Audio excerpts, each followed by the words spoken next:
Yes, twongeye kubifuriza umugoroba mwiza, twongeye kubifuriza ibihe byiza, twongeye kubifuriza gukomeza kunogerwa na gahunda zanyu za buri munsi mugiye murimo mu nce zigiye zitandukanye. Reka twizere ko mumeze neza, reka twizere ko Nyagasani akomeje kubarinda neza. Tunabonereho tubahe ikaze irambuye cyane ku makuru akomeye tugiye kuba twabagezaho muri aka kanya. Muri aka kanya tugiye kuba twakwinjira ku mugoroba wo ku itariki 13 ukwezi no kwa kane ndetse umwaka w'ibihumbi 2026, tukaba tubahaye ikaze irambuye cyane.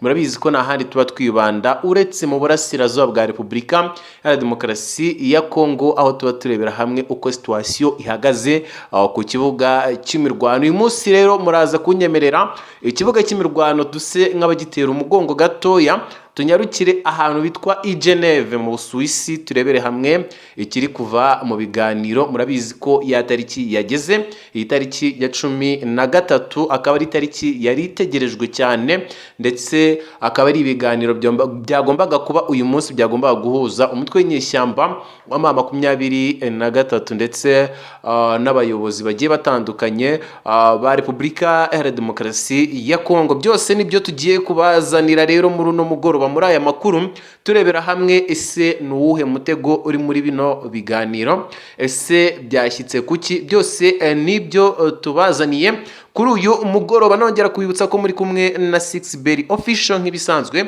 Nimba uri mushya hano, nkandira kuri subscribe, urabuduteye inkunga ikomeye cyane yo gukomeza kwagura umuryango wacu wa DRC Today News. Hanyuma tudatinze mu magambo menshi, mu mujyi wa Geneve mu Busuwisi kuri uyu wa mbere tariki ya 13 Mata umwaka 2026 hatangiye icyiciro cya 9 cy'ibiganiro by'amahoro aho bireba uburasirazuba bwa Repubulika ya Demokarasi ya Kongo, aho umutwe w'inyeshyamba za M23 wagaragaje impinduka ikomeye mu miterere y'itsinda ryawo ryitabiriye ibiganiro. Ibi byose nibyo tugiye kuba twakwinjiramo. Ni ukuvuga ngo rero icyakurikiwe cyane ni uko delegation hagaragayemo Claude Ibaranki Ekolomba, wahoze ari intumwa idasanzwe ya Perezida Felix Antoine Tshisekedi.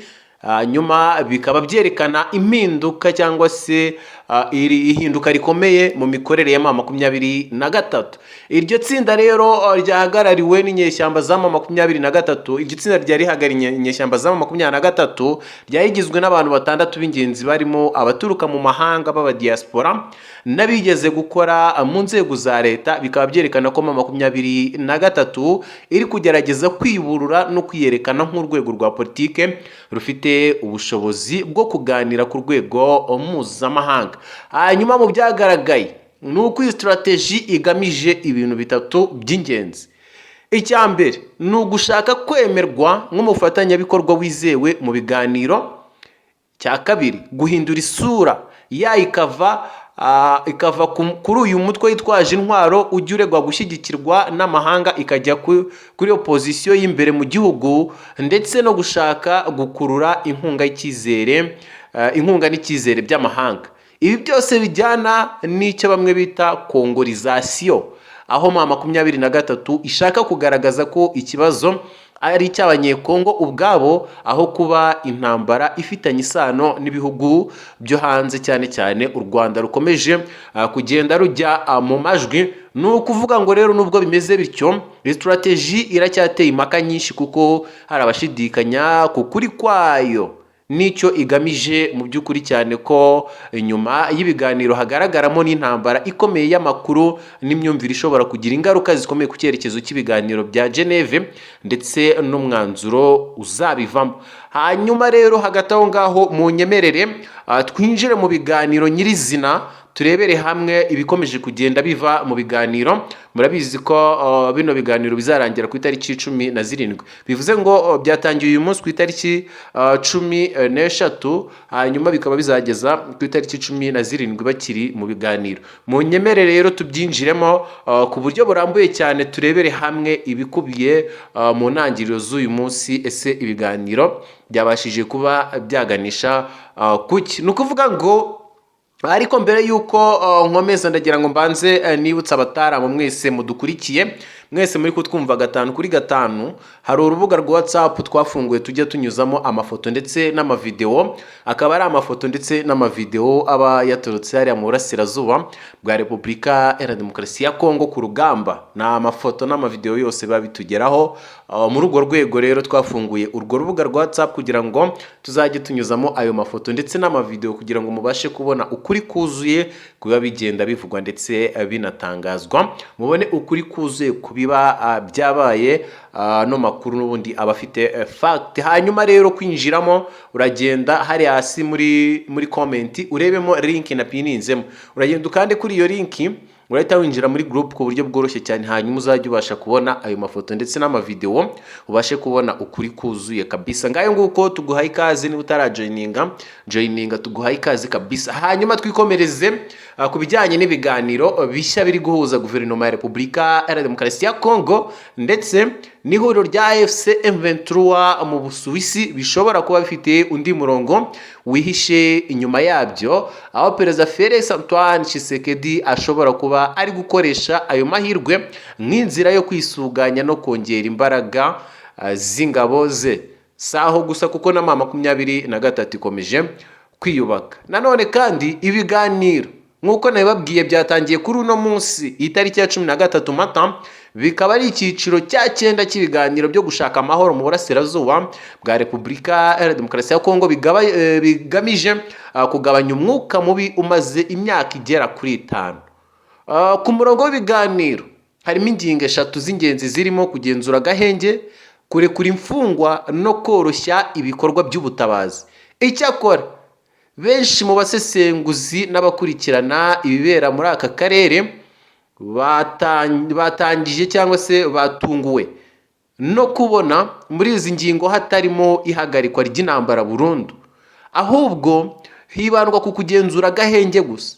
Ibi byatumye hibazwa niba koko hari ubushake nyabwo bwo kugera ku mahoro arambye cyangwa niba hari indi migambi iri inyuma y'ibi biganiro. Amakuru ava mu nzego zitandukanye agaragaza ko imwe mu mpamvu ishobora gutuma leta ya Kinshasa idashyira imbere ihagarikwa rya burundu ry'intambara ari ukishaka umwanya uhagije wo kongera kwiyubaka mu bya gisirikare. Perezida Felix Antoine Tshisekedi wa Repubulika ya Demokarasi ya Kongo yaba ari gushaka igihe cyo gutegura neza ingabo za FARDC abifashijwemo n'ubufasha bukomeye bwa Leta Zunze Ubumwe za Amerika. Ngira ngo murabizi ko mu Kuboza umwaka ushize wa 2025 i Washington, Amerika na Repubulika ya Demokarasi ya Kongo basinye amasezerano y'ubufatanye mu by'umutekano agamije guteza imbere ubushobozi bw'ingabo za FARDC. Aya masezerano yibanze ku mahugurwa n'imyitozo yihariye y'ingabo, guhabwa ibikoresho bya gisirikare bigezweho no gusangira amakuru y'ubutasi, byose bigamije gutuma FARDC iba igisirikare gikomeye kandi gishobora guhangana n'imitwe yitwaje intwaro. Nk'igice cy'ayo masezerano, Repubulika ya Demokarasi ya Kongo yemereye Amerika amahirwe yihariye mu gushora imari mu bucukuzi bw'amabuye y'agaciro akomeye nka cobalt, lithium ndetse na copper, ndetse n'amabuye akoreshwa cyane mu nganda z'ikoranabuhanga n'iza gisirikare, bikaba byarafashwe nk'inyungu ihambaye kuri leta ya Washington. Nanone kandi muri Mutarama uyu mwaka wa 2026, itsinda rya Africom riyobowe na Colonel Michel Gachelu ryasuye Kinshasa rigirana ibiganiro n'abayobozi bakuru b'ingabo za Kongo ku buryo bwo gushyira mu bikorwa aya masezerano. Iryo tsinda ryanagaragaje ko ryiteguye gufasha FARDC kuba igisirikare gifite ubushobozi bwo kwirwanaho no guhangana n'ibibazo by'umutekano mu burasirazuba bw'igihugu. Byongeye kandi muri Werurwe uyu mwaka nanone wa 2026, leta ya Amerika yakuyeho bimwe mu bibujijwe byari bibangamiye ubufasha bwa gisirikare kuri Repubulika Iharanira Demokarasi ya Kongo, nyuma y'uko bigaragaye ko hari intambwe imaze guterwa mu kubahiriza uburenganzira bwa muntu no kugabanya ikoreshwa ry'abana mu gisirikare, byafunguye amarembo mashya ku bufatanye bwimbitse hagati y'ibihugu byombi.